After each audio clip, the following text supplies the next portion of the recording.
probably heard the old joke, how do you know when a politician's lying? Yeah, they open their mouth, their lips are moving. Now, let's be real. Every time they open their mouth, they're not lying, I assume. Every word they say surely is not a lie. Nobody really believes that. However, we've been lied to enough over the years. Talking centuries, right? Politicians tend to lie to the people, right? We've been lied to so many times over the years that once a person has been labeled a liar, people start to question everything they say. You can say anything. They'll be like, trust but verify. We'll see. Which begs the question, how many times does a person have to lie before they're a liar? How many times does a person have to be dishonest with you before you're not sure you can trust them?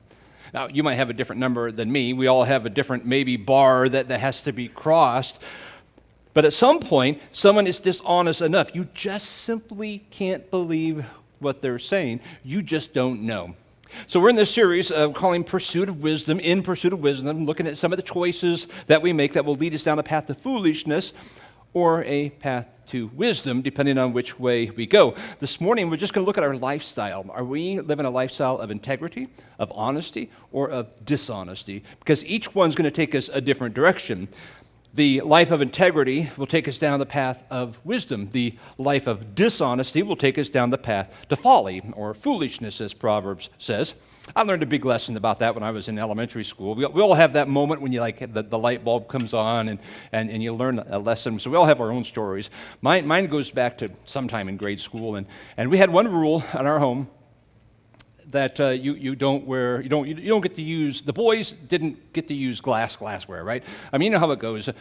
Boys are always roughhousing and having all kinds of fun, and maybe it's not always fun, but it's never over until someone gets hurt or something gets broken. That's kind of how that works. And so because of that, the rule was in our house you can't use glassware. A very simple rule. One day I made a big tent in the living room. Put a couple tables together, put some chairs around, kind of made it into several different rooms, right? And covered it with blankets. Master tent, huge monster tent. It was great. And it was a masterpiece. I equipped it with a small TV in my living room. Had a beanbag chair where I could sit back and watch said television. Had a little box in there where I could put snacks and food. It was my kitchen, my cabinet in there. All I needed now were the snacks to go in that little cabinet. So I ran to the kitchen, grabbed a few things, reached for a glass of something to drink, and I had a choice to make all of a sudden.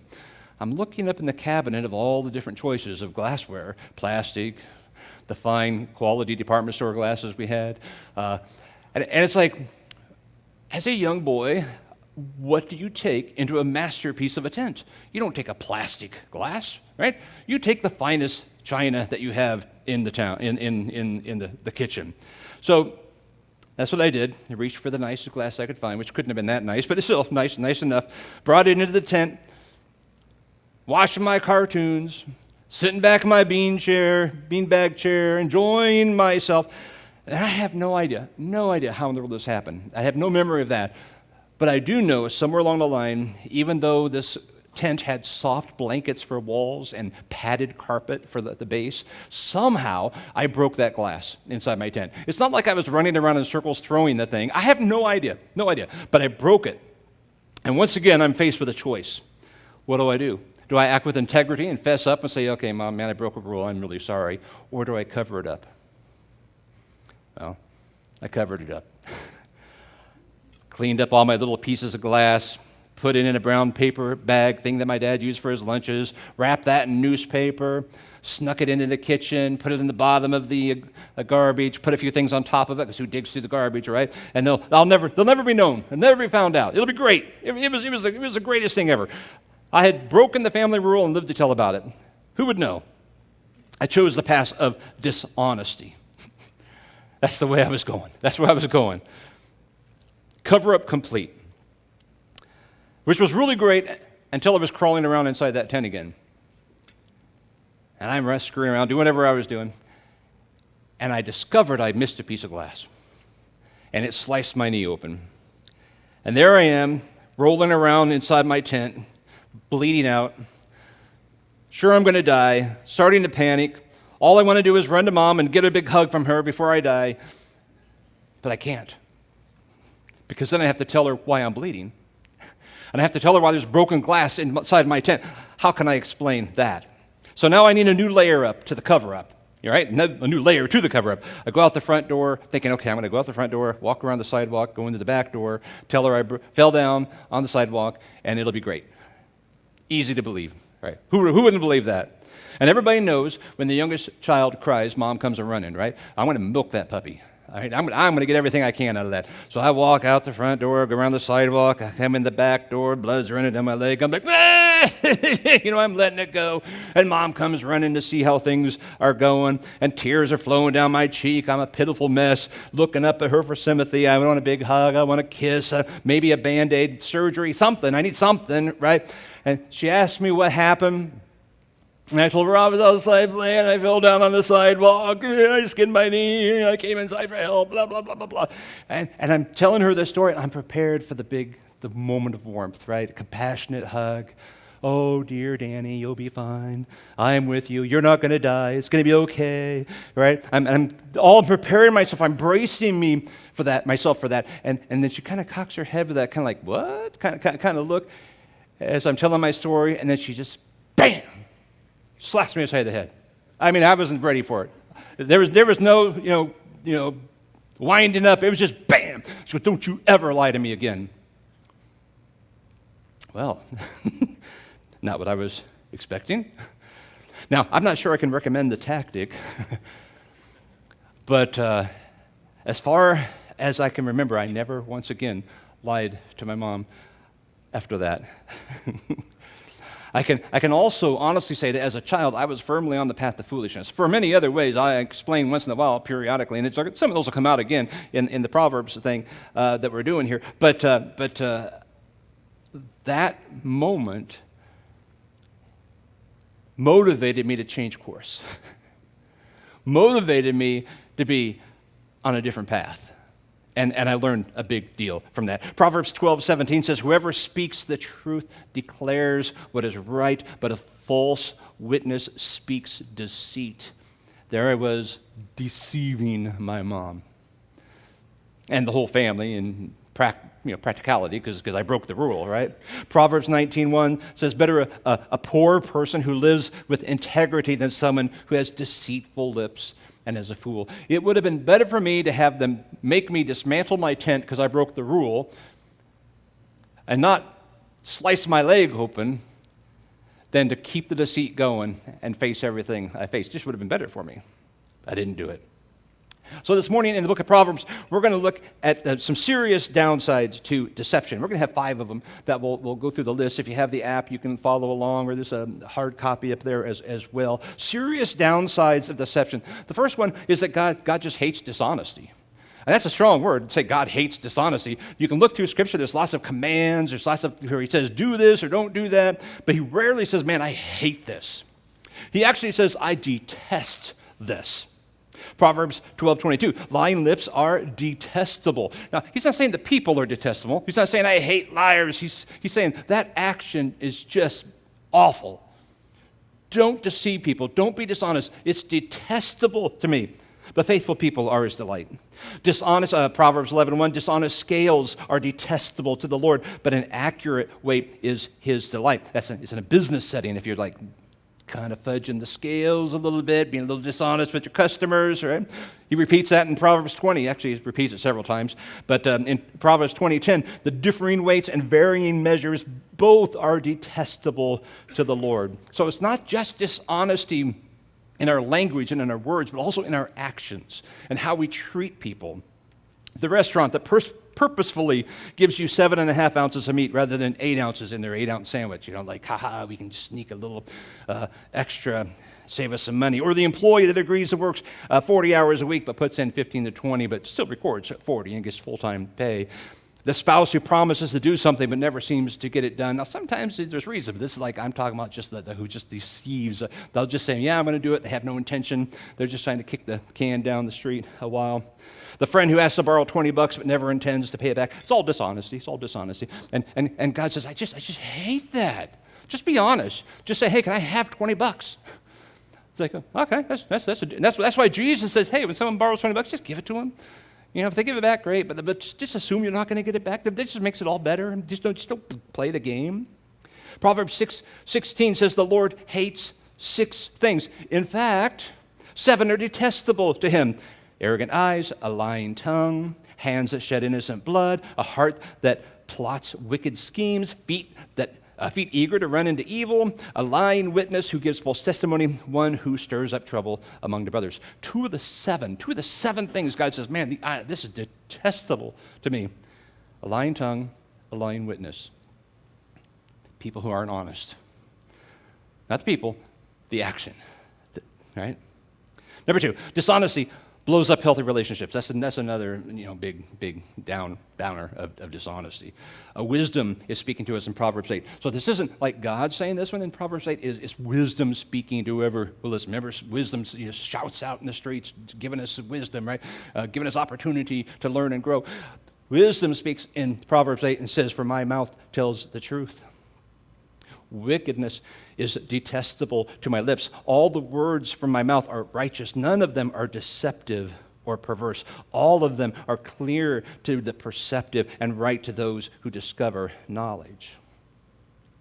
See, one of the blessings of living a life of integrity and honesty is that people believe you when you speak. You say something, they're like, okay. They may disagree with you, and they may even think you're wrong. I mean, sometimes you're wrong, right? But at least they believe you. They know you're not lying to them. They just think, oh, I need to educate you, or let me give you a different way of thinking, or something like that, or they'll just accept it. But that's the beauty of speaking with integrity and honesty, because there's no reason not to believe you, because you speak honestly.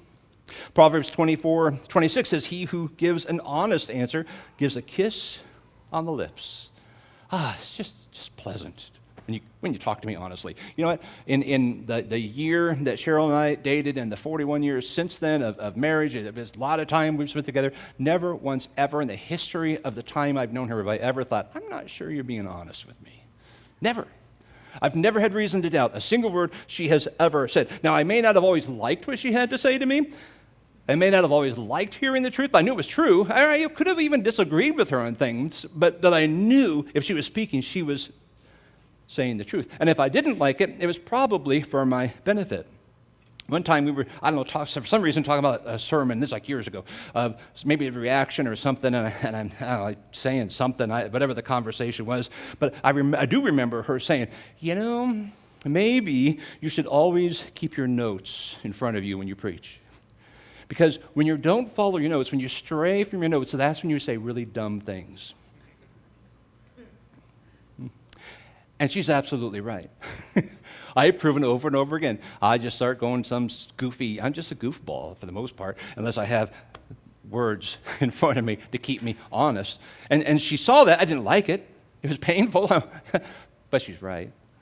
And so here I am with notes in front of me to keep me. Every once in a while, I got to look down and make sure I'm not straying, because I'll say some really dumb things. That's just truth. That's just honest. That's just what it is. My personality, that's what it is, right? Number 3, your lies will be found out. Your trust will be gone. You become a liar, eventually they'll be found out. Proverbs 14:5, an honest witness does not deceive, but a dishonest witness utters lies, right? They just, who you don't even know if you can believe them or not. Sometimes they just make stuff up. You're like, whoa, what? Where does it even come from? I tell you what, it has to be exhausting to be a liar who lies habitually. Because you tell a lie, and then for some reason, somewhere down the line, you have to do another lie to cover up for it. Like, okay, I took the glass, and then I broke it, and then it's like, well, no, I actually went outside. And, how often do you have to keep covering up? Because if it keeps going, you got to cover up that covered the original lie. I mean, it just keeps going. And if you're a person who lies to multiple people about multiple things, no way you can keep all that straight.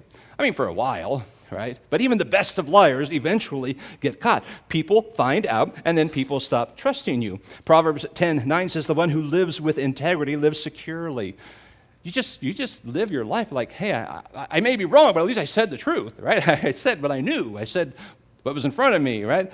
It lives securely, but whoever perverts his ways will be found out. A wink of the eye causes grief. Foolish lips will be destroyed. Wink, wink. Hey, you know what I heard? Wink, wink. Making up stories. Crazy stuff. You want to blow up people's trust in you, just tell a few lies. Doesn't take many. Again, it's a different number for all of us probably, the threshold of when you go, yeah, you're just a liar, But pretty soon, you'll be known as a liar, your trust will be gone, people will stop listening to you and giving you any credibility when you speak. Proverbs 17:7 says, eloquent words are not appropriate for fools' lips. Some people are really eloquent liars. They're very believable, very believable. How much worse are the lies of a ruler? It's straying people. Right? Number 4, lying takes you down a path to destruction. I think what makes lies and lying so destructive is that liars can't seem to stop. They just have to keep going. They think they're way better at it than they actually are. And so at some point they start getting sloppy, which leads to discovery, and then it costs them dearly. It costs them. Liars destroy their marriages. Liars destroy their employment, where they work. They lose their freedom potentially and end up in places they don't want to be. It can destroy everything in their lives if they're living in dishonesty. If they're down on that path to foolishness, it ends up with foolish results, right? Proverbs 19:5, a false witness will not go unpunished. One who utters lies will not escape. They'll catch you. They'll catch you. Proverbs 21:6, making a fortune through a lying tongue is a vanishing mist, a pursuit of death. I don't care what business you own. At some point, if people can't believe you, they'll stop doing business with you. If you have a car dealership and you get a reputation of always being dishonest, at some point you won't have a car dealership anymore, or whatever the business, but they have the reputation. You're like, oh, don't trust the car dealer, But it's like, at some point, people will just stop going to you. What happens to a spouse who can't trust the person they're married to? Now, you can rebuild trust. It takes time, it takes effort, it takes patience and continual honesty to rebuild that trust. Number 5, last one. It's not worth the trade-off. It's just not. Oh, but I got to keep my tent. It blew things out. It's not worth the trade-off, right?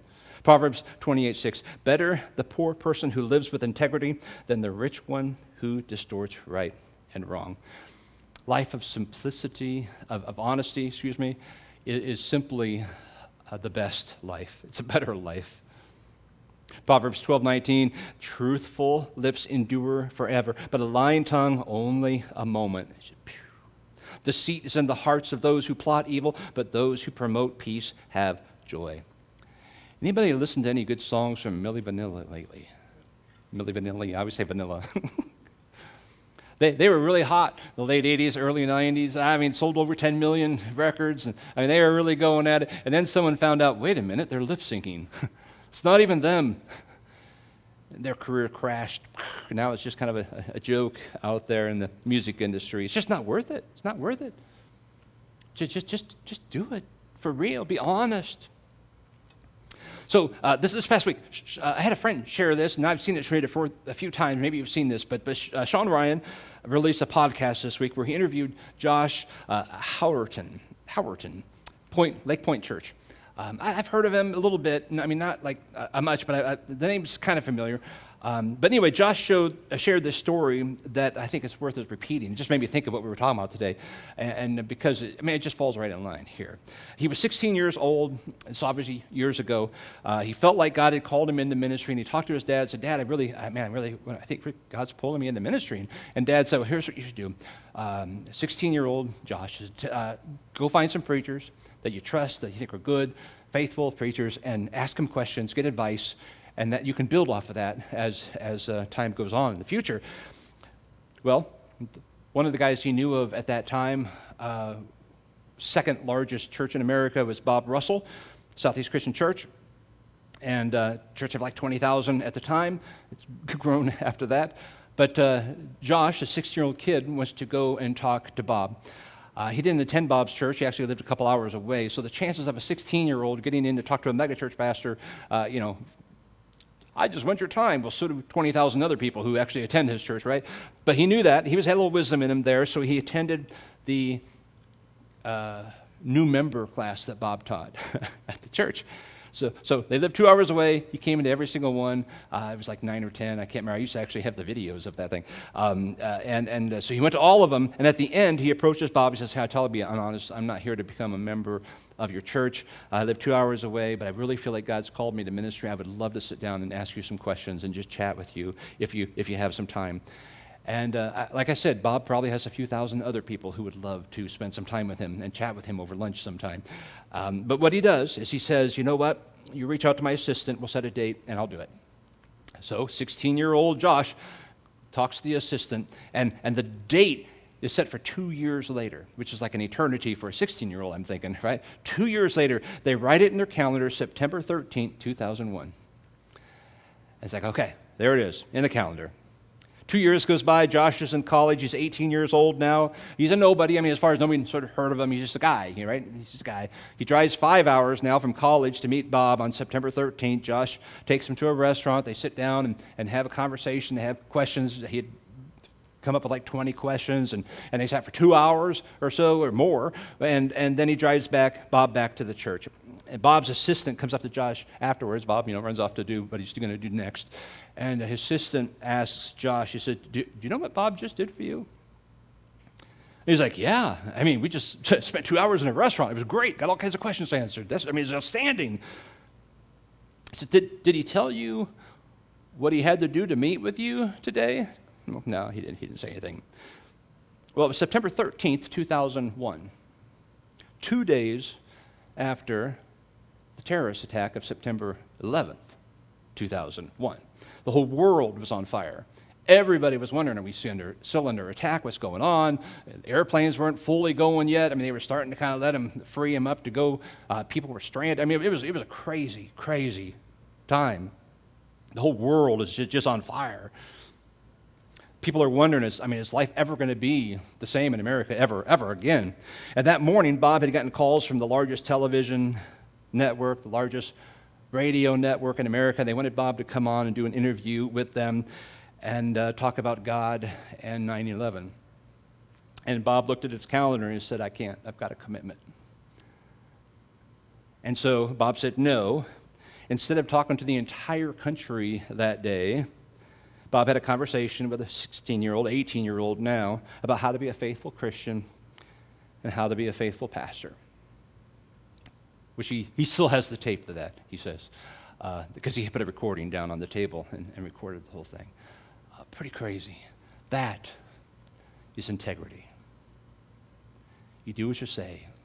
You're honest.